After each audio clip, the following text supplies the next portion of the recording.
Era essa a questão.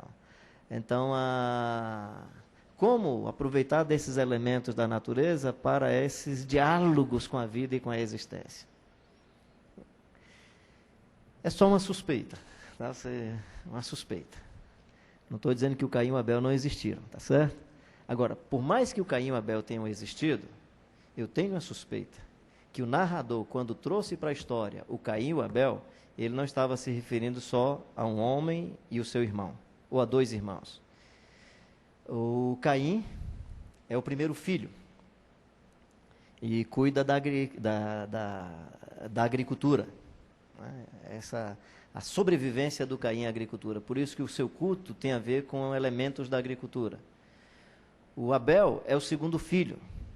E os elementos da sua sobrevivência é a pecuária. O Abel é filho primeiro, da mesma forma como é filha primeira a cultura egípcia, e que vivia da agricultura. O Caim, desculpe. O Abel é filho segundo, que cria cordeiros, que cria ovelhas, e quando José diz, olha, eu quero trazer a família dos meus pais, o faraó pergunta, o que é que eles fazem? Eles criam gado e ovelha. Não é concorrente não, traz todo mundo. Porque eles viviam no Egito da agricultura. E o Caim está matando o primeiro, o segundo irmão. Então, quando eu leio o livro de Gênesis e o começo de Êxodo, eu escuto a aflição do meu povo, eu estou vendo como seus exatores estão os oprimindo, eu escuto o grito deles, né? Eu vejo o sangue do Abel que está clamando da terra a mim. Eu presumo que o narrador, por mais que esteja citando Caim e Abel como personagens, ele está citando Caim e Abel como duas culturas, uma a oprimida e a outra a opressora. E dizendo o seguinte, Deus não está em silêncio quando percebe esse cenário. Deus diz, eu vim para livrá-los, eu vou interferir.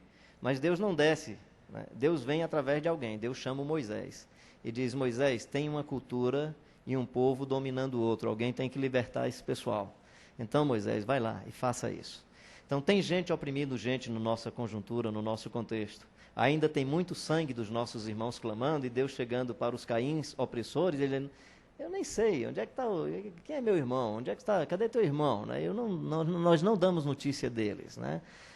Então, nesse sentido, o texto bíblico nos anima a, levando a graça de Deus, levando essa ideia da soberania do Evangelho, do amor de Deus, como amor que acolhe a todos, entendendo que as coisas da natureza são os elementos que nós temos para socializar a justiça.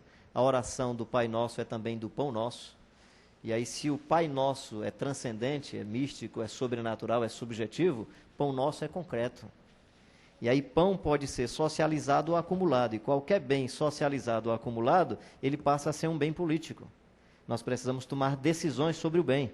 Então, a oração do Pai Nosso é também a oração do Pão Nosso. Então, de um lado, chama para uma transcendência, mas, ao mesmo tempo, chama para uma realidade concreta. É pão nosso de cada dia, né? E é interessante porque é nosso, o Maurício já falou sobre isso aqui ontem, que é no plural, mas tem o outro lado, é de cada dia. Se é de cada dia, não é uma oração pela acumulação de bens, é uma oração contra a acumulação de bens, porque é de cada dia, não é para a minha geração e a geração dos meus filhos, exceto se for para a geração do todo, né, se for uma coisa coletiva. Minha filha tinha, na época, uns 4 aninhos de idade, e desde pequenininha ela era desse jeito. Ora, Kelvinha, ela nunca quis orar de olho aberto. Aí, quando ia orar por mim, era citando coisas do meu rosto, era assim. Aí um dia, ora aí, filhinha, pelo almoço. Aí ela, de olhinho aberto, eu queria agradecer, e foi apontando as coisas e tal. Aí um momento lá disse, e eu queria pedir ao senhor que o senhor mandasse todos os pobres do mundo para vir comer aqui em casa. Né? Ela poderia, se a sua oração fosse respondida, poderia criar um problema econômico, social para a gente. Mas ela estava nos ensinando uma coisa teológica muito importante. O pão que estava sobre a mesa não era meu, era pão nosso. Era pão nosso, era isso que ela estava me dizendo. O que ela estava me dizendo é, não existe a minha casa, existe uma casa que precisa ser nossa. Existe um ambiente da casa, se é que você tem uma geladeira e uma cozinha, ela não é sua. Se você faz parte do corpo de Cristo, você precisa aprender a abrir o copo e dizer que o outro pode molhar o pão no seu café, pode molhar o pão no seu leite, aprender a socializar os bens da vida, né? Eu fico impressionado com aqueles carros que tem assim, se o seu tem, pode colocar, não tira o adesivo não, propriedade do Senhor Jesus Cristo, não dá carona a um irmão, Se tem propriedade do Senhor Jesus Cristo no seu carro, por favor, mantenha o adesivo, mas faça do seu carro propriedade do Senhor Jesus Cristo. Então, eu não estou animando você a tirar o adesivo, não. Eu estou pedindo para você cumprir o adesivo. Né? Então, é propriedade do Senhor. De quem é essa casa? Essa casa é do Senhor. Né? Ok. E onde é que é um dos filhos e as filhas do Senhor? O templo. Por exemplo, o templo. Né? Aqui a gente chama templo de a casa de Deus. Porta fechada, o pobre não pode nem entrar para dormir, tem que dormir do lado de fora. Aliás, se for bêbado, manda o diácono levar para casa, né?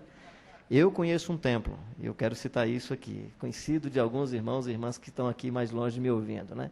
É o templo da Igreja Batista em Butrins. Eles tinham alguns seminaristas, e aí numa reunião eles tinham que decidir, meu amigão lá conhece, eles tinham que decidir sobre se eles iriam continuar pagando os seminaristas ou terminar a construção do templo que estava sem portas e janelas.